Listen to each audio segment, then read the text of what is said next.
Supreme समाचार से हम आपको बड़ी खबर दिखाने जा रहे हैं कि पत्रकारों पर आए दिन दम पे दम हमले होते जा रहे हैं। जो राष्ट्रीय पत्रकार संघ भारत के आज तमाम जिलों भर के पत्रकार इकट्ठा हुए हैं और हम आपको बता देना चाह रहे हैं कि जो पत्रकारों पर आए दिन आरोप लगाए जा रहे हैं पुलिस प्रशासन द्वारा, जबकि पुलिस प्रशासन द्वारा न्याय के जगह बल्कि पत्रकारों के ऊपर फर्जी मुकदमे दावे ठोक रही हैं। हम पुलिस प्रशासन से ऐसे कई प्रकार के सवाल खड़े होते हैं जो खड़े कर देते हैं, जो बड़ी शर्मनाक की बात हम आपको यहाँ पर मौजूद यहाँ पर देख सकते हैं। दिखाइए जरा, यहाँ पर जिले भर के तमाम पत्रकार इकट्ठे हुए हैं और जो पत्रकारों के ऊपर आए दिन दम पे दम हमले होते जा रहे हैं पुलिस द्वारा पत्रकारों उनके परिवार पर ऊपर लगाए गए फर्जी मुकदमे को अभी तक वापस नहीं लिए, जबकि आश्वासन पत्रकारों को दिए गए थे कि हम जल्द से जल्द पत्रकारों के ऊपर से फर्जी मुकदमे वापस ले लेंगे, लेकिन अभी तक वापस नहीं लिए, जिसके विरोध में आज भारी संख्या में देखने को मिल रहा है कि हम आपको सुप्रीम समाचार से बड़ी खबर बता रहे हैं। जब आजमगढ़ में हर प्रकार के जिलों से इकट्ठे हुए तमाम पत्रकार साथियों ने आज धरना पर बैठकर विरोध जता रहे हैं।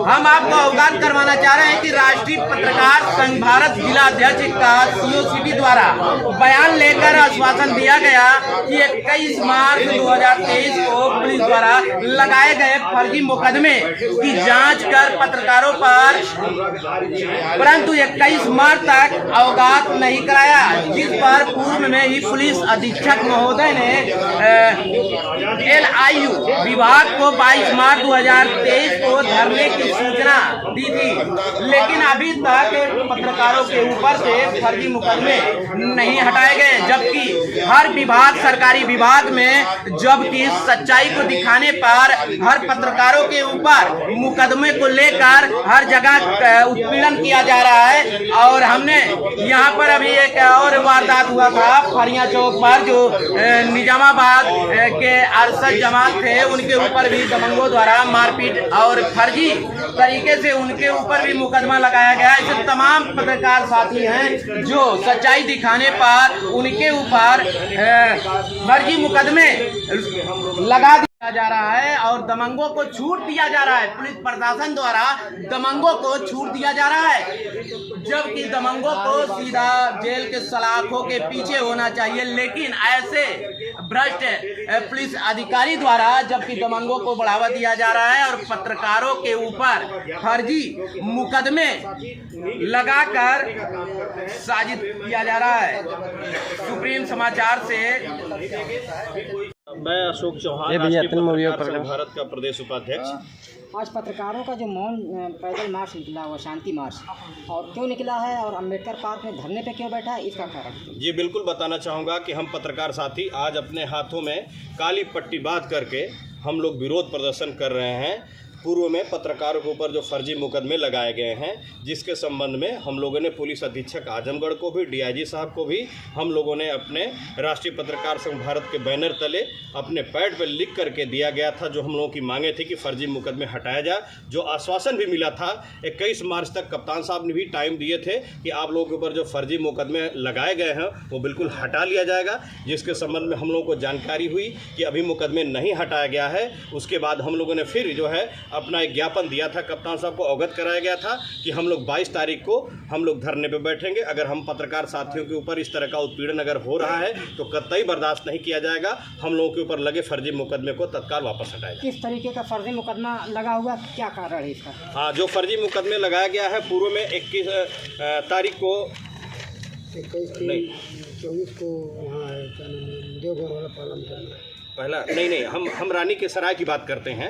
अभी चूंकि रानी के सराय का मामला भी बहुत हाईलाइटेड हुआ था, जिसमें हमारे पत्रकार साथी थे वीरेंद्र सरोज जी, जिनकी पत्नी सुनीता सरोज थी, जिनके साथ मारपीट की जाती है और अभद्रता की जाती है। वह महिला जो है पीड़ित होकर के पत्रकार साथी हमारा अपनी पत्नी को लेकर के थाने में 5 घंटे बैठ करके वहाँ दर ठोकरे खा रहा है। वहाँ के थाना प्रभारी से निवेदन कर रहा है, वहाँ के प्रशासन से निवेदन कर रहा है कि मेरी पत्नी के साथ अन्याय हुआ है, अत्याचार हुआ है, मैं पत्रकार हूँ, मेरा मुकदमा लिखा जाए। लेकिन अब किसके दबाव में आकर के पुलिस मुकदमा नहीं दर्ज कर रही थी, जिसको लेकर के कुछ पत्रकार साथियों को जब जानकारी हुई तो थाने में पहुंच गए और थाने में पहुंचने के बाद पीड़िता से बयान लेने लगे, जिस पर जो है पत्रकार साथी का हमारे माइक आईडी भी वहाँ के इंस्पेक्टर द्वारा छीना जा रहा था, जिसकी वीडियो भी सोशल मीडिया पर वायरल हुई थी। लेकिन जब क्या नाम है सर? इंस्पेक्टर का क्या नाम है? पूर्व में जो वहाँ के थाना प्रभारी थे उनको जो है कि वहाँ से हस्तांतरण भी कर दिया गया, राजेश कुमार जी थे जिनको वहाँ से हटा दिया गया है। और जब ये बात संज्ञान में आई तो हम लोगों ने हमारा एक प्रतिनिधिमंडल राष्ट्रीय पत्रकार संघ भारत का पुलिस अधीक्षक जी से मुलाकात किया, तो उन्होंने आश्वासन दिया कि आप लोगों के साथ अन्याय नहीं होगा, अगर आप लोगों के ऊपर फर्जी मुकदमा है तो मुकदमा भी हटा दिया जाएगा और दोषियों के खिलाफ कार्रवाई की जाएगी। लेकिन हम लोग इंतजार किए, 21 तारीख तक का हम लोगों को टाइम दिया गया था। कप्तान साहब ने बोला था कि एसपी सिटी साहब और सीओ सिटी साहब जांच करके आप लोगों के ऊपर जो मुकदमे फर्जी किए गए इसको हटा दिया जाएगा। जब नहीं हटा तब हम लोगों को आक्रोश हुआ कि जब हम विश्व के चौथे स्तंभ माने जाते हैं, हम पत्रकार जो है समाज का आईना है, और हम ही कलमकारों के ऊपर जब इस तरह का अत्याचार होगा तो आम जनता के साथ क्या होता होगा, अब इसके आगे कहने की बात नहीं है। तो इन्हीं बातों को लेकर के हम लोग धरने में बैठे हैं। पुलिस अधीक्षक महोदय का हम लोग इंतजार कर रहे हैं कि आजमगढ़ के पुलिस अधीक्षक अनुराग आर्य जी आए, चाहे अपने अधीनस्थ किसी अधिकारी को लेकर आए, जिस मांग को उन्होंने स्वीकारा है कि हम आपके ऊपर से फर्जी मुकदमे हटवा देंगे, हमारे पत्रकार साथियों के ऊपर से, उसको वो हटवाएं, अन्यथा हम लोग धरने पे बैठे हुए हैं। और इसकी बातों को हो सकता है कि हम लोग अगर नहीं मांगी जाती है तो और आगे अगली कार्रवाई के लिए हम लोग मुख्यमंत्री तक, डीजीपी तक, अन्य जांच एजेंसियों तक जाने की और लगभग 5 और भी मुकदमे जो इस तरह के हैं, कप्तानगंज में किया गया था, बरदा थाने में किया गया था पत्रकार साथी के ऊपर फर्जी मुकदमा, देवगांव कोतवाली में फर्जी मुकदमा किया गया था, और महाराजगंज में जो है मुकदमा किया गया, जितेंद्र मौर्य, जितेंद्र राम के विरुद्ध मुकदमा किया गया है। इस तरह के मुकदमे बार बार पत्रकारों के ऊपर फर्जी दर्ज करना एक सवाल खड़ा करता है कि कहीं न कहीं प्रशासन हम लोगों को दबाने का काम कर रहा है, लेकिन हम पत्रकार साथी कभी दबने का काम नहीं करेंगे। मैं इन्हीं शब्दों के साथ एक मुझे याद आ गया, शेर आ गया कि न मैं गिरा हूं, न मेरी उम्मीद के मीनार गिरे हैं, और न ही हमारे पत्रकार साथियों के उम्मीद के मीनार गिरे हैं, पर पुलिस वाले तो हमें गिराने में कई बार गिरे हैं। उन लोगों ने हम लोगों को जहर भी दिया है और हंस करके हम लोगों ने पी लिया है, और ताजुब तो तब हुआ है कि हम लोग पी कर भी जी लिया है। ठीक मंत्री जी, आज हमारे संगठन द्वारा अभी करीब 1 हफ्ते पहले हम लोगों ने ज्ञापन दिया था। पहला प्रकरण हमारा देवगांव से शुरू हुआ। आज जनपद में 4-5 फर्जी मुकदमे पत्रकारों के ऊपर लादा गया है। पत्रकार समाज का एक आईना होता है, अधिकारियों के साथ, नेताओं के साथ, शासन प्रशासन के साथ, जनता के साथ रह करके सारी चीज़ को प्रशासन को अवगत कराता है। क्या पत्रकार इतना बुरा है कि प्रशासन इन्हीं के खिलाफ जो कार्रवाई कर रहा है? और जब जरूरत पड़ती है तो प्रशासन हमारे पत्रकारों को इस्तेमाल भी करता है। लेकिन आज देखने को ये मिल रहा है कि जब से सुप्रीम कोर्ट का आदेश है कि पत्रकारों के ऊपर अगर फर्जी मुकदमा होता है तो 24 घंटे के अंदर जो अधिकारी कर्मचारी उनके साथ कर रहा है 50,000 का जुर्माना और 3 साल की सज़ा उसका प्रावधान दिया गया है, जिसको प्रधानमंत्री मोदी जी ने भी कहा, प्रदेश के मुखिया तेजस्वी मुख्यमंत्री आदित्यनाथ योगी जी ने भी कहा।